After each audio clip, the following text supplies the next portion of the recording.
ministre Robert Begré Mambé a reçu le président de la commission de l'UEMOA, Blaise Diop. Cette rencontre a permis de présenter au chef du gouvernement ivoirien les résultats de la revue menée. Il y a des recommandations pour consolider les acquis de la Côte d'Ivoire. Régis Kofi. Cette rencontre fait suite à des travaux menés par les membres du gouvernement ivoirien dans le cadre de la revue des réformes politiques, programmes et projets communautaires de l'Union. À l'issue des échanges, la Commission a salué les performances enregistrées par la Côte d'Ivoire dans la mise en œuvre des textes communautaires ainsi que dans l'exécution des programmes de l'UEMOA. Ce qu'il en ressort principalement, c'est que la Côte d'Ivoire est restée constante dans la performance en matière de transposition de nos textes communautaires, en termes d'application également et d'exécution des projets et programmes. Et il est ressorti de cet exercice un taux global d'application de 85% en 2025, ce qui est un taux très satisfaisant. Les discussions ont également porté sur le groupe consultatif pour le financement du plan national de développement 2026-2030, prévu du 8 au 9 juillet prochain à Abidjan. Un rendez-vous majeur salué par la commission de l'UEMOA qui y voit un levier de transformation pour la Côte d'Ivoire et l'ensemble de la sous-région. Si nous passons en revue le contenu de ce plan-là, c'est un plan qui va impacter la marche de notre Union dans tous les domaines, parce que ça va hisser la Côte d'Ivoire à un niveau de pays à revenu intermédiaire tranche supérieure, et forcément cela aura un impact sur les indicateurs macroéconomiques de notre Union.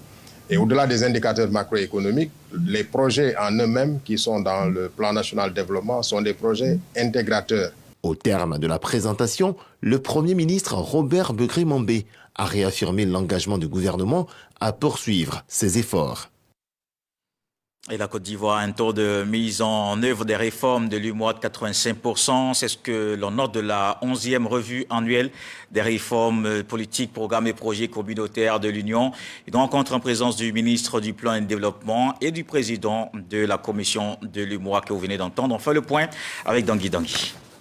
Libre circulation des biens et des personnes. Nouvelle réglementation d'échange, harmonisation des finances publiques et politique fiscale. Sur ces chantiers de l'Union économique et monétaire ouest-africaine UEMOA, la Côte d'Ivoire a consolidé sa performance dans la mise en œuvre des réformes de l'Union, en tout cas par rapport à 2024. C'est ce qui ressort des conclusions de la 11e revue annuelle des réformes politiques et programmes et projets communautaires de l'UEMOA en Côte d'Ivoire, présentée ce vendredi au cabinet du ministre de l'économie et des finances au plateau. La Côte d'Ivoire a consolidé sa performance avec un taux de mise en œuvre des réformes de 85%.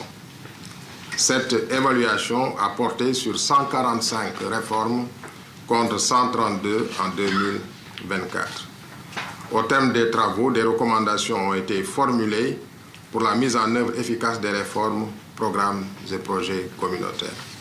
Je vous réitère ma disponibilité ainsi que celle de l'ensemble de mes collègues à travailler à la mise en œuvre des recommandations adressées au gouvernement pour une cadence plus accélérée de la transposition des textes communautaires, de leur application effective ainsi que de la mise en œuvre des projets et programmes communautaires de l'UEMOA en Côte d'Ivoire. Sécurité régionale, compétitivité économique, inclusion financière et développement durable sont entre autres autant de défis auxquels l'Union économique et monétaire ouest-africaine est confrontée.